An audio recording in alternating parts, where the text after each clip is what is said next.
Hey guys, good morning. A little change of scenery today because Karen is off and I have to man the phones, so this video may be a little choppy. May have to cut some parts out, but Karen is on a well-deserved break and we love her, and she is the glue that holds us together. So give her a hug when you see her and when it's socially acceptable. So today we're going to be in Romans 12, 1 and 2, and then verses 9 through 18. And Paul is challenging us, the believers, since we are rooted in the mercies of God, to be a living sacrifice. And, you know, that means basically to surrender our entire being to Christ. And, it's a tall order to fill. That is living day in and day out to glorify Christ in our lives. And, spiritual growth happens when we consciously choose to become a living sacrifice, to live our life for Christ.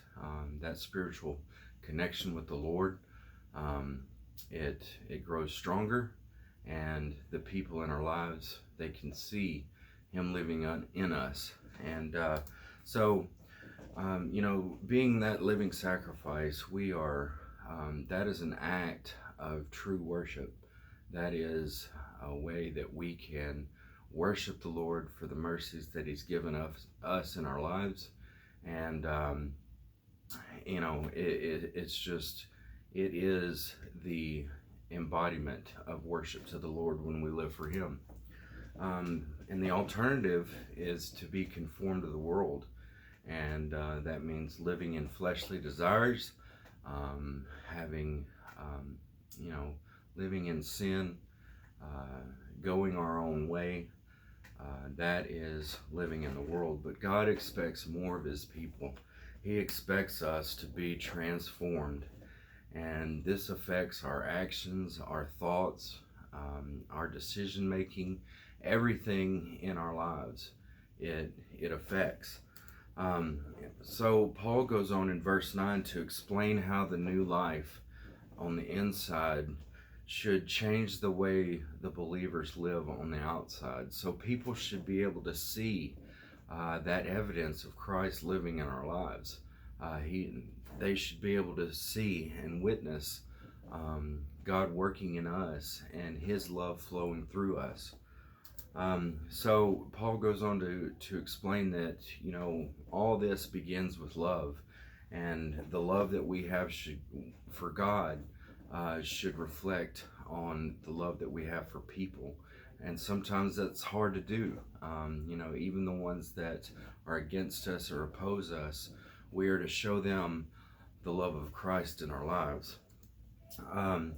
And in those verses, Paul goes on to list ways that we should love others, even the ones that are against us. And it's a great checklist to check out and see what are some things that I need to work on, and in the way that I love others. So the central truth in all this is those who have received God's mercy in Christ will follow the example of self-sacrificial love. And, the way that we love others is the way that we love God. We've talked about that before, how it comes full circle. The love that we have reflects on others.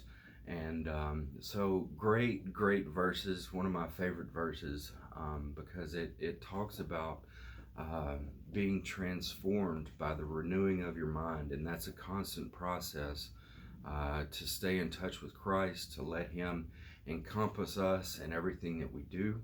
And so I challenge you guys to look at these scriptures, see what God has for you in these, because it's a great way to kind of do a self-check and see if there's some things that you need to work on in this time.